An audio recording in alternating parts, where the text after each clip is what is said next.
sakit ng gising ko ngayon kasi may isang epal na comment ng comment sa isang video na pinost ko, which is na dinilit ko na kasi ganito kasi yon. Meron akong pinost na nagiinuman kaming mga security guard. Ayan siya.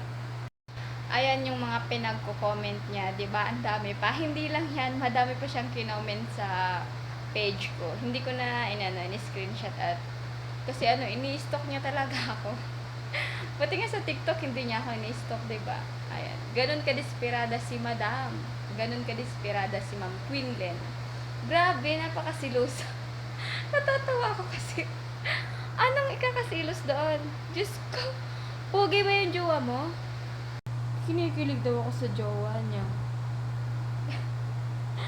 Pugi. Pugi. Gwapo ba yon? Grabe naman.